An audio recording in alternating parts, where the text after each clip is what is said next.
ಮಂಚಗಳನ್ನೇ ಜಾತಗಳನ್ನಾಗಿ ಮಾಡಿ ನಮ್ಮ ಹಂಗೋ ನರಗುಂಟಾಗಲೇ ನರರ ಹಂಗೋ ನಮಗೆ ಬೇಡ ಎಂದು ಬಾರಿಗೊಂಡು ಬಾಗಿಲಿರಿಸಿಕೊಂಡು 3 ಮಂಚದ ಮೇಲೆ ಮರ್ತವಾಗಿರುವಂತ ಮಹಾಗುರು ಮಂಟಲಿಗೆ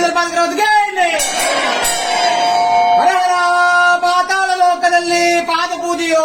ಮೇಲ್ಲೋಕದಲ್ಲಿ ಶಿರಸ ಪೂಜೆಯೋ, ಮಧ್ಯಲೋಕದಲ್ಲಿ ಗದಿಗೆ ಪೂಜೆಯೇ ಸ್ಥಿರವಾಗಲಿ ಎಂದು ಅರಸಿಗಂಡಾಯ ಕೊಟ್ಟಂತ ಕಿರಿಗಣ್ಣ ಮೂರ್ತಿ ರಾಜಪ್ಪಾಜಿಯವರ ಪಾದಕರವಾದ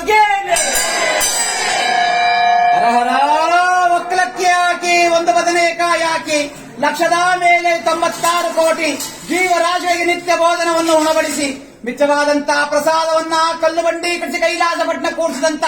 ಹೊಳಬಸಪ್ಪ ಅಕ್ಕ ಮಹಾದೇವಿಯಿಂದ ಮುಂತಾದ ಶಿವಶರಣರ ಪಾದಕರವಾದ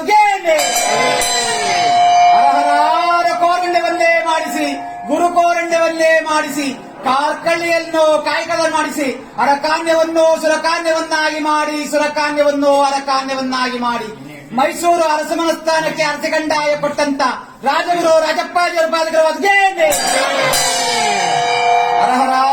ಎಕ್ಕದಾಲು 3 ಕಂಡಿಗೆ ಧರಿಸಿಕೊಂಡು, ಕಳ್ಳಿಯಾಲ 6 ಕಂಡಿಗೆ ಧರಿಸಿಕೊಂಡು, 12 ಕಟ್ಟು ಉಳಗಂಜಿ ಸೊಪ್ಪನ್ನು ಒಂದೇ ಸಾರಿಗೆ ಧರಿಸಿಕೊಂಡು 777 ಕಿರುಜಡೆ ಮರಗಳನ್ನು ತಮ್ಮ ಬೆನ್ನ ಮೇಲೆ ಹರಡಿ ವಿಷದಾಳ ವಿಷಜಂತು ನಗಾರಿ ನೋಪತ್ರಗಳನ್ನೇ ತಂದಿರಿಸಿಕೊಂಡು ಎಡಗಾಲಿಗೆ ಎಡಬಾರಿ ಬಲಗಾಲಿಗೆ ಮಂಡೆಯವರನ್ನೇ ಕಟ್ಟಿಕೊಂಡು ಎಡಗೈನಲ್ಲಿ ಸುರಕಾನ್ಯ ಬಲಗೈನಲ್ಲಿ ಚಿನ್ನದ ಆಭರಣ ಹಿಡಿದುಕೊಂಡು 777 ಜನ ಮಾರಿಯರನ್ನೇ ತಂದಿರಿಸಿಕೊಂಡು 777 ಕುಲುಮೆಯನ್ನಾಗಿ ಕಾಯಿಸಿದಂತ ಕಾದ ಗಟ್ಟಿ ಮೇಲೆ ತಮ್ಮ 2 ಪುಟ್ಟ ಪಾದವನ್ನಿತ್ತು ಪರಂಜ್ಯೋತಿ ಮಂಟೇಸ್ವಾಮಿ ನೆನೆದಂತ ದಳವಾಯಿ ನಿಲ್ಲಿಸಿ ಕಪ್ಪಾಜಿಯವರ ಪಾದಕರವಾದ ಮಹಾಗುರು ಮಂಟೇಶ್ವರ ಪಾದಕರವಾದ